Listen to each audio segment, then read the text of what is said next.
I just had this weird feeling in my chest, kind of like indigestion or maybe a gas bubble.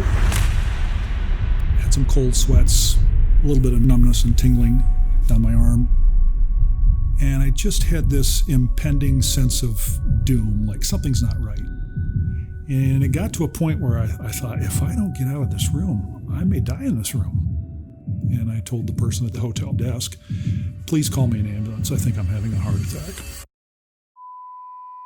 Apparently I flatlined at that time, and I guess it took them a while to get me back.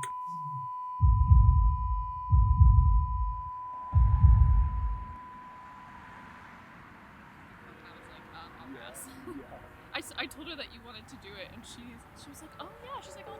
I've always considered my dad my best friend. Yeah, right? Tell Daddy how old you are. I'm 3. You're 3? Today's your 3rd birthday? He's always been my protector, the number one person that I'll call in any situation. Please don't tell the last ones either. And he was just always that hero in my life that I could look up to.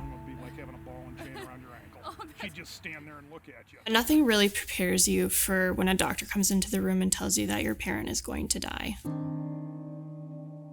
I was going through a lot of emotions, a lot of anger, a lot of denial, a lot of frustration because I didn't want to accept that he was actually dying and I would never see him again.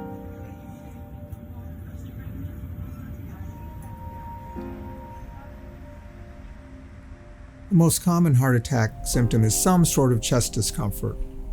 Many patients say it's not really a pain in terms of a sharp pain or a knife-like pain, but rather more of a squeezing or a heaviness.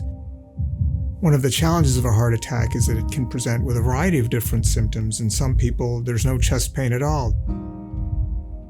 That's what can make diagnosing heart attack so difficult, especially for a person to diagnose it in themselves.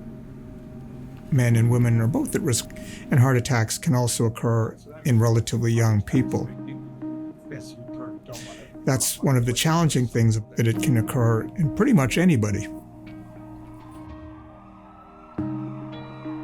He went into cardiac arrest when he was at the hotel when they had taken him by ambulance.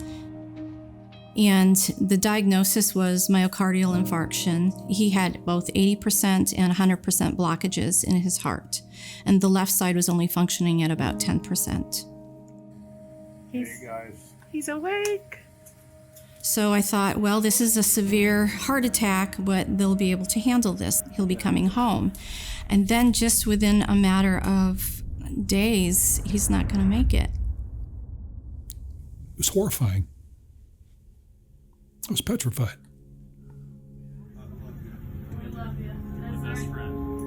When it goes to you and you recognize, this might be my last day on earth. What am I going to do? What's my family going to do? My wife's in a wheelchair. What's she going to do? Who's going to take care of her? All these thoughts flood your mind, and you think to yourself, wow, so this is it.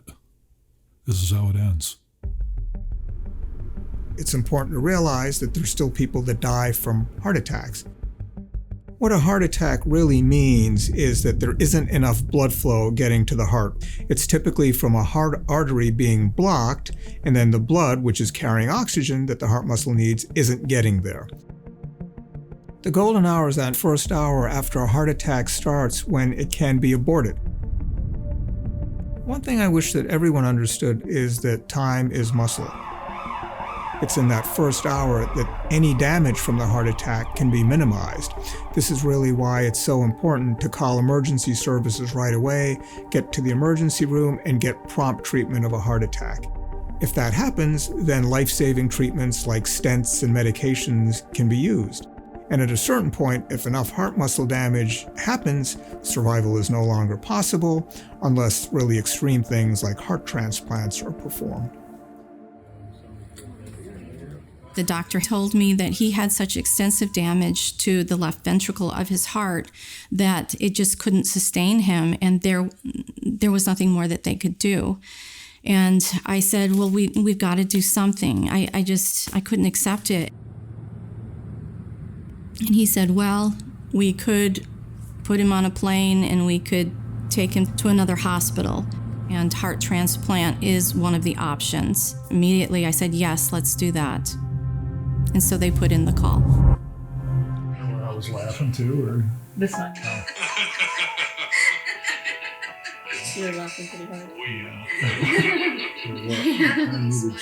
yeah.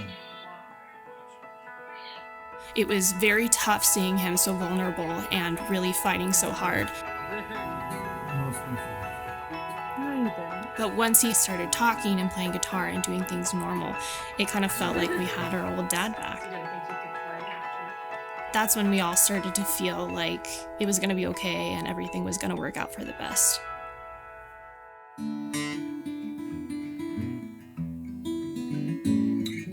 One thing that absolutely kept me going was my family, their support. I heard somebody say once, you never really lived until you know you're going to die.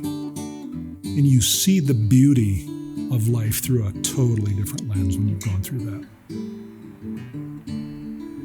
This heart attack has changed my family's life forever. Every day is a gift. This is my second life, and if I hadn't called the ambulance that day, I wouldn't be here living it.